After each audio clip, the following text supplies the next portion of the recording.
قال رسول الله صلى الله عليه وسلم. The Prophet, peace and blessings of Allah subhanahu wa ta'ala be upon him, said, وَتَفْتَرِقُ أُمَّتِي عَلَى 73 مِلَّةٍ. My ummah will split into 73 sects. كُلُّهُمْ فِي النَّارِ إِلَّا مِلَّةٌ وَاحِدَةٌ. All of whom will be in hell except one group. قالوا وَمَنْ هِيَ يَا رسول الله. They said, who are they, O Messenger of Allah? قال ما أنا عليه وصحابي. He said, those who follow that which I and my companions follow. رواه الترمذي.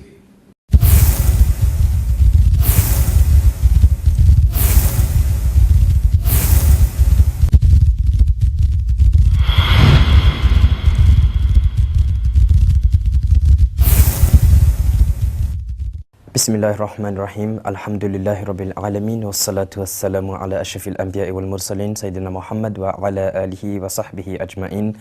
Praise be to Allah subhanahu wa ta'ala, and salutations and peace be upon all of the messengers whom Allah subhanahu wa ta'ala sent to this temporary abode. Inshallah, we have completed the first and second session of our lessons on Aqidah Tahawi. And this is the third session, inshallah, and we'll go very slowly, so inshallah everyone can take full benefit and take maximum benefit from all of these lessons. And because there are a lot of subjects and topics to go through, to run through, inshallah we'll go slowly so that everyone can have a good grasp of it and a good understanding on Aqidah, especially those subjects and those topics that are to do with the fundamental tenets. Fundamental tenets here, what we mean is that if a person does not believe certain tenets of Islam, then automatically, this will be detrimental for their iman, and this can lead and take a person outside of the fold of Islam. In contrast to this, if a person holds with certainty, with affirmation, certain tenets of Islam, then this inshallah will keep them in the boundary, within the boundary of the belief, the tenets and the Aqidah, Tawheed of Islam. So we will carry on with a little bit more about Ahlus Sunnah wal Jama'ah. We did mention it in the first and second session. Inshallah, in this third session we will mention a little bit more, and we will finalize, finally come to some conclusions in our next session. So we did speak about Ahlus Sunnah wal Jama'ah last time. It is mentioned in a hadith. This hadith, you will see it in mostly in Mishkat, and the Prophet ﷺ has said, adhere to my sunnah. So he says, alaykum bi sunnati wa sunnati al-khulafa ar-rashidin al-mahdiyin, and the hadith carries on. The English is, the Prophet ﷺ says, adhere to my sunnah and the sunnah of the rightly guided khalifas, i.e. those four rightly guided khalifas that come after me, and beware of newly invented matters, because certainly newly invented matters are indeed an innovation in Islam, an innovation in Islam, and every innovation is misguidance. So this hadith you can find in various other hadith literature, some that are exact and others that may be going a bit more detail and are slightly different from this hadith. This hadith also is mentioned in Musnad of Imam Ahmed bin Hanbal. Imam Ahmed bin Hanbal passed away in the year 241 AH by Irbad ibn Sariya. So the narration of Ahmed bin Hanbal in his Musnad, it is narrated by Irbad ibn Sariya. Again, it is mentioned in Sunan ibn Abi Dawud. Imam Abu Dawud has mentioned this in his Sunan as well.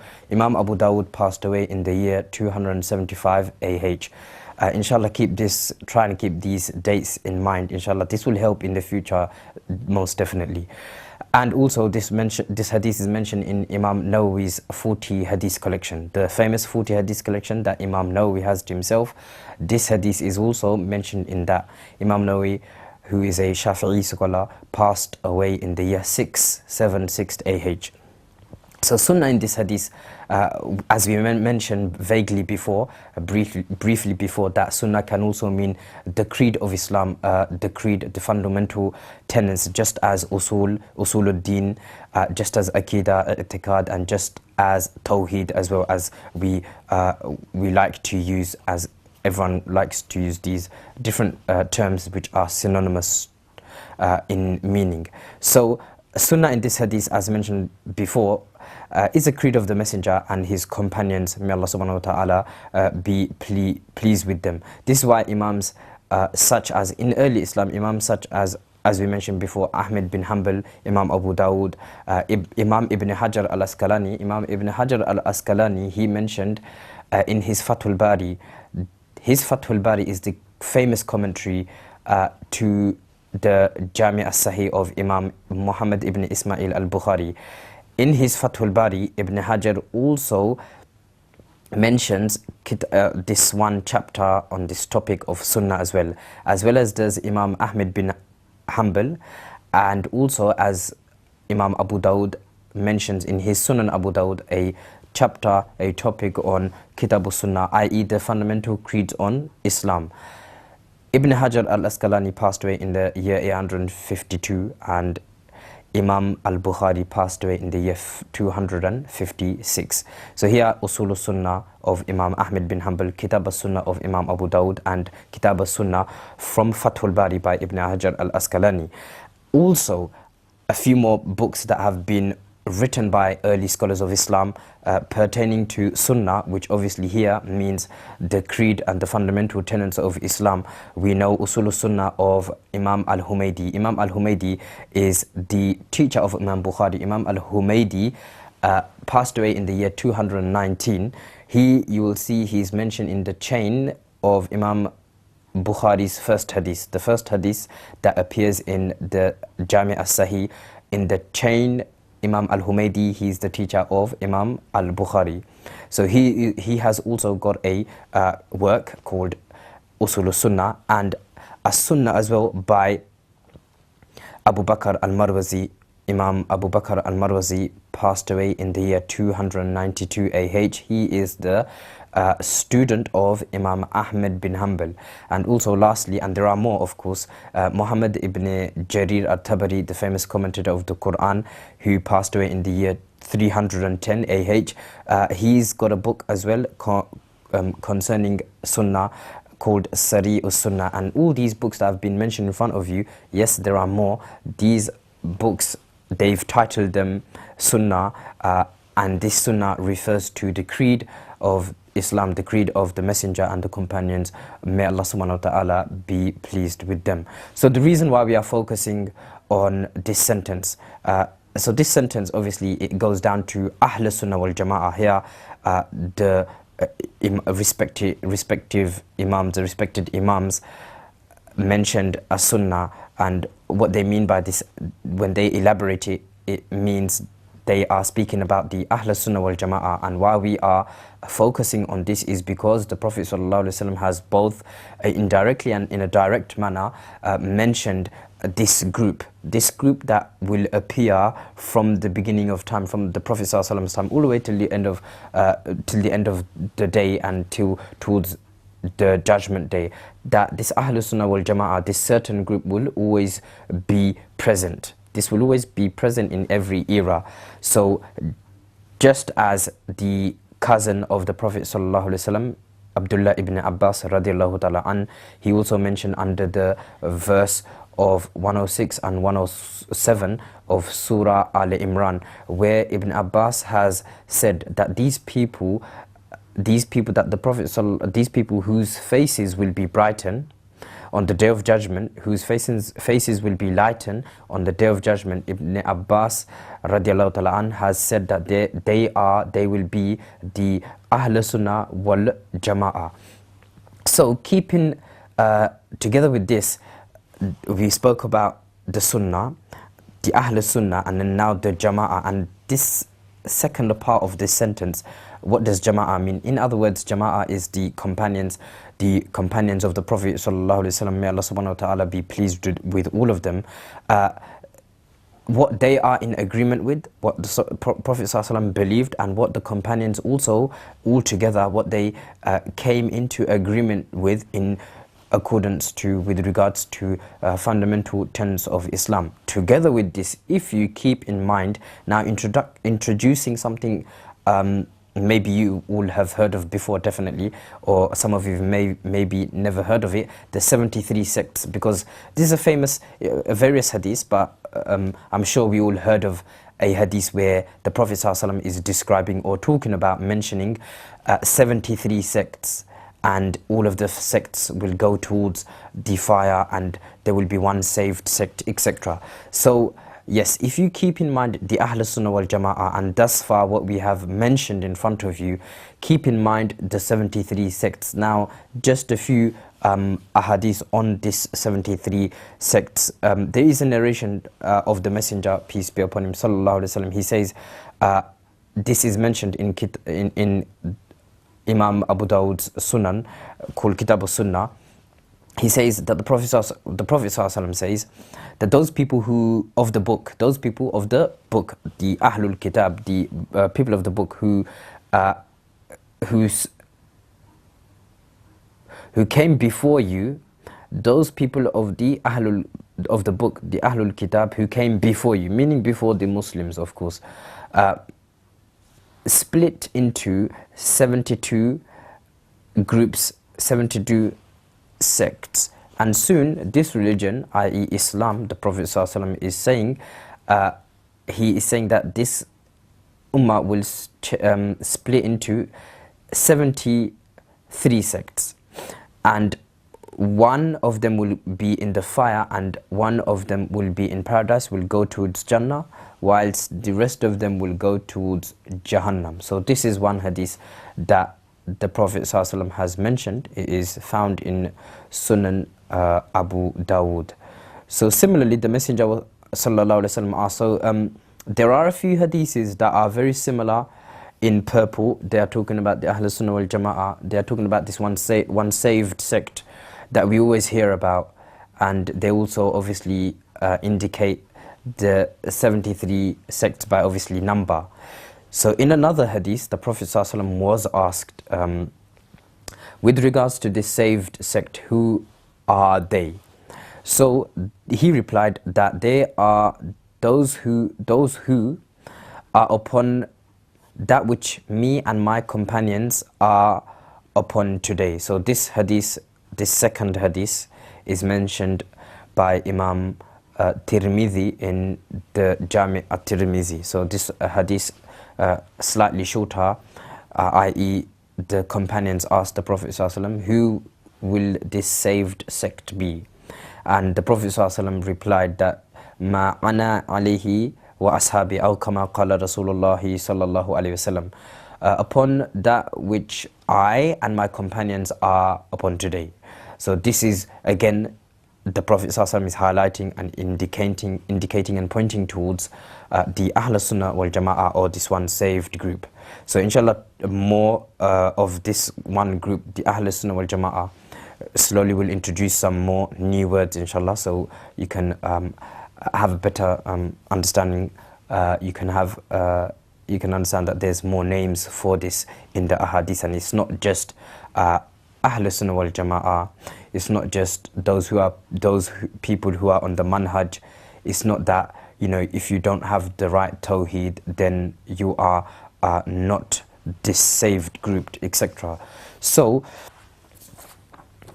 the scholars obviously throughout the eras after the Prophet ﷺ, when groups and sects, innovative, crept into Islam, there were always scholars that advocated the true Aqidah, the true creed, and they advocated the Ahl Sunnah wal Jama'ah. And this has been the case from the beginning of time after the Prophet ﷺ till the mid-centuries till today. And there are many numerous scholars that have written on this, and inshallah we did show you a kitab last week. We'll show you another book, similarly same book today actually, inshallah, where these 73 groups have been discussed and have been mentioned. And you know, this 73 is obviously a number, but there are numerous upon numerous groups that have been mentioned, and within the groups there are subdivisions and subgroups have been mentioned as well. So just like the Messenger sallallahu alaihi wasallam said in a hadith that لا تقوم الساعة حتى يبعث الدجالون كذبون كلهم يزعم أنه رسول الله أو كما قال رسول الله صلى الله عليه وسلم. The Prophet sallallahu alaihi wasallam, this hadith is mentioned in Sahih Muslim. Imam Muslim Ibn al-Hajjaj, he passed away in the year 261. He mentions this hadith that the hour, the day of judgment will not stand, will not rise until there will be 30 imposters, liars, Dajjal liars and imposters that will creep, obviously that will come into the Ummah, that will come to Islam, but obviously they will claim prophethood, but none of them are the Prophet. The Prophet ﷺ has said in another hadith that he is the seal of the prophets, seal of messengerhood. So just like people will claim, you know, right from the beginning of time, where, for example, Musaylama, Kazab, etc., they claimed prophethood, and they tried to advocate this one, they tried to advocate their ideas, etc., and this one claim of prophethood. Obviously they were eliminated by mainstream Islam. They were eliminated by individuals from amongst the companions as well as Muslims thereafter. So like this, the Prophet ﷺ has also mentioned, has also indicated that there will also be 73 such groups. In another hadith, the Prophet ﷺ has mentioned, this hadith is mentioned by Ibn Kathir in his book Al-Bidayah wan-Nihaya. Al-Bidayah wan-Nihaya is a book on history. Ibn Kathir, he mentions that Auf ibn Malik, a companion of the Prophet ﷺ, said that the Prophet ﷺ said, this hadith is very similar to the earlier hadith that I mentioned before you. The Prophet ﷺ has mentioned that the Jewish community split into 71 groups and the Christians split into 72. My ummah will split into 73 groups, and similarly again, all are going in the direction of the fire except for one, this one saved sect. And this one saved sect, they will be the saved group. So firqatun najiyah. So before we mentioned Ahl Sunnah wal Jama'ah, we mentioned firqatun najiyah, and also there is another word as well. So just like hypocrites were found guilty as well in the time of the Prophet ﷺ, within the companions, or the obviously the hypocrites will be then so-called companions. Just like this, the 73 groups arising, people claiming prophethood arising, like this, obviously there were groups that were innovating in Islam. So some were extreme and some were not that extreme. Those who were extreme had beliefs such that it will take them out of the fold of Islam rightly, and others were such that their beliefs, even though it was innovation, it would not take them totally out of the fold of Islam, but obviously they'll have to repent and ask for forgiveness from Allah subhanahu wa ta'ala. Now this jama'ah, meaning Ahlus Sunnah wal Jama'ah, are not going to be a small group, so that's for sure. The Prophet ﷺ is indicating and highlighting about this Ahlus Sunnah wal Jama'ah that will be going towards the heaven, that will be going towards paradise on the Day of Judgment. They will be successful. But how big is this group? So here again, that the Prophet ﷺ is indicating that this group is not going to be a small group. So inshallah, keep this in mind, and inshallah we will try and indicate back to this, that this Ahlus Sunnah wal Jama'ah, this saved group, is not a small group, and it has been a big group throughout the centuries, meaning the Ahlus Sunnah wal Jama'ah, the group that the Prophet ﷺ is talking about, is this one big group. Now who are they? Inshallah we'll try and indicate back to this one sentence that we are reiterating in front of you, of who they are. How do you know who belongs to this group, etc.? So we will also learn some other words. Just now, the Messenger sallallahu alaihi wasallam said again in another hadith that this one group that will go towards heaven, that will go towards paradise, will be the as-sawad al-a'zam.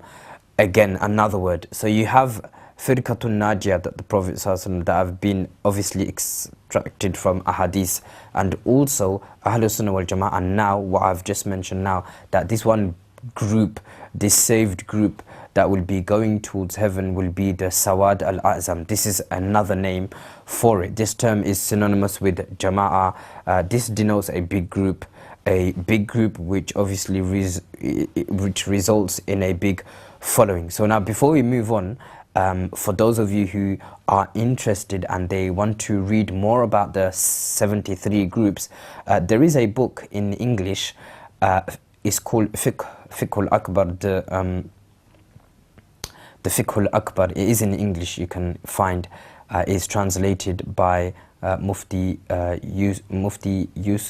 Muhammad Yusuf ibn Mangera, who lives in the UK.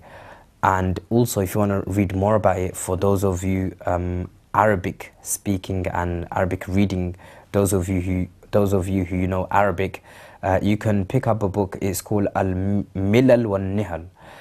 Before we mentioned Ibn Kathir, his book is Al-Bidayah wal-Nihaya. Ibn Kathir passed away in the year 774, and there's this book which is called Al-Milal wal-Nihal by Imam Allama Shahrastani, who passed away in the year 548 AH. His book Kitab Al-Milal wal-Nihal talks about these 73 groups. You can find it in English as well. The English is the Book of Creeds and Sects. This is the English translation. You can inshallah search it on the net and find it for yourselves as well. Also, a book that we bought last week and we bought this week as well today to show you. This book is Bayanu Firqatun Najiyah wa Firqul Bayna al-Firqu Bayna al-Firaq and wa Bayanu Firqatun Najiyati minhum.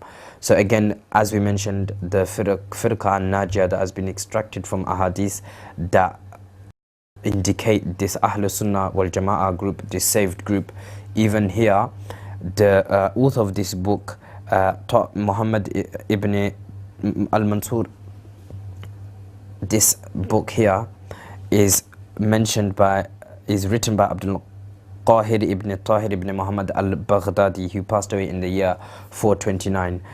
He writes all the groups and sects that arise after the Prophet ﷺ's time till his time. And here as well, towards the end, he mentions about this Firaq al-Najiyah from Ahlus Sunnah wal Jama'ah, of the actual Ahlus Sunnah wal Jama'ah that will be going towards the heaven, and their creeds as well. So many other groups have been mentioned here that had innovated into Islam, into the Ummah of Islam, and he mentions a lot of these groups. And if you know Arabic, of course, this will be very beneficial if you want to go a little bit more into detail of this. So we just want to mention briefly in summary term, so that inshallah everyone can take benefit. Further on, if we decide to, inshallah, we can try and go into some of the beliefs that these sects and these creeds held, because most of these creeds and these sects,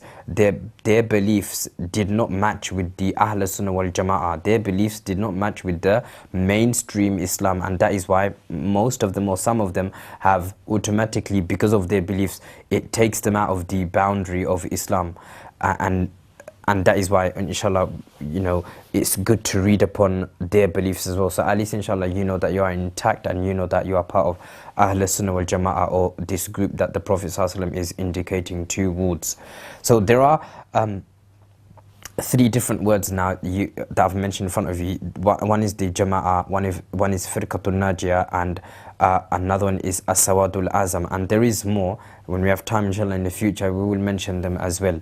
So another hadith that comes to mind is also from a narration that Imam Hakim in Mustadrak al-Hakim. Imam Hakim, he is the teacher of Imam al-Bayhaqi. Imam Hakim passed away in the year 405 AH.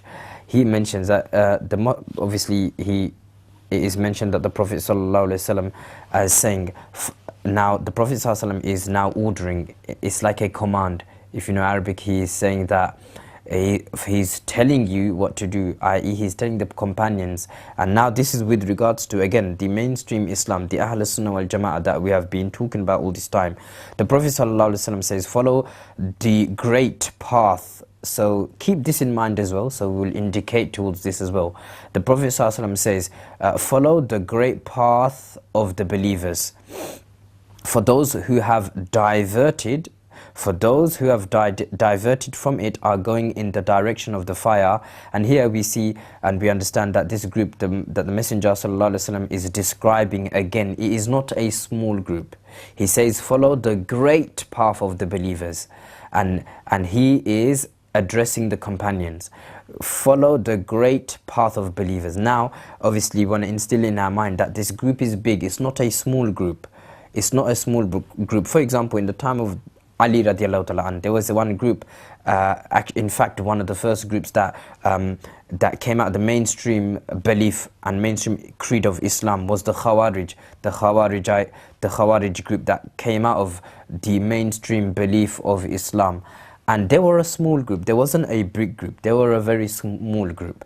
So now keep in mind the Prophet ﷺ saying that follow the great path of the believers. For those who divert from this, they are going towards the fire.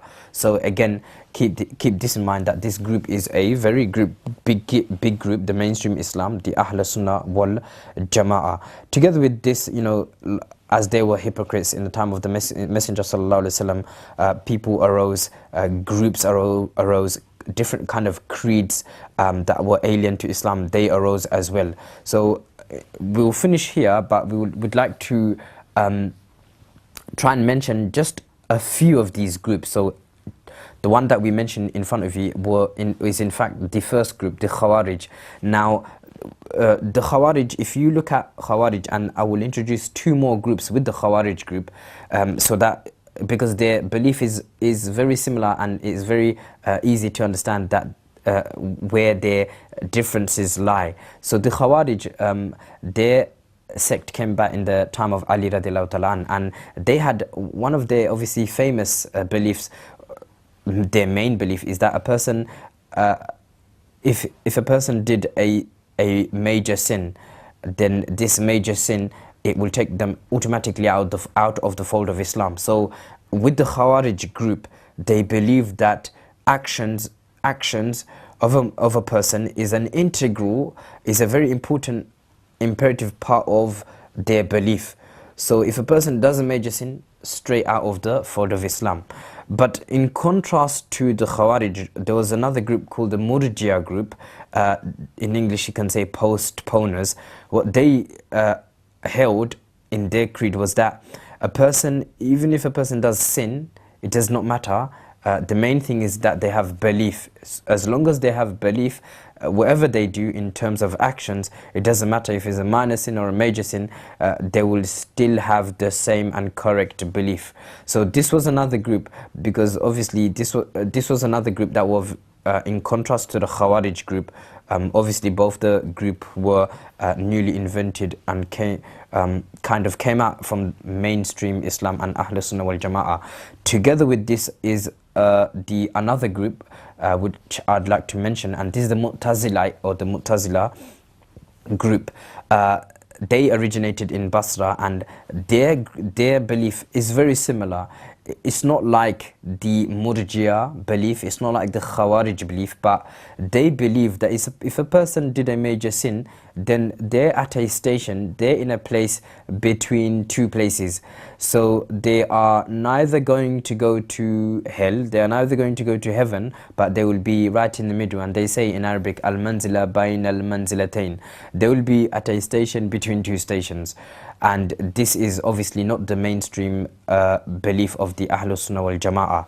Then thereafter, two more groups, and inshallah we'll finish there. And in the future, I will try and mention other groups as we go along, inshallah. The two groups finally that we would like to mention is the Jabariya and the Qadariya. With the Jabariya, you have the subgroup of the Jabariya, which is called the Jahmiya sect. But with the Jabariya, they are called the Fatalist, and the Qadariya, the Libertarians.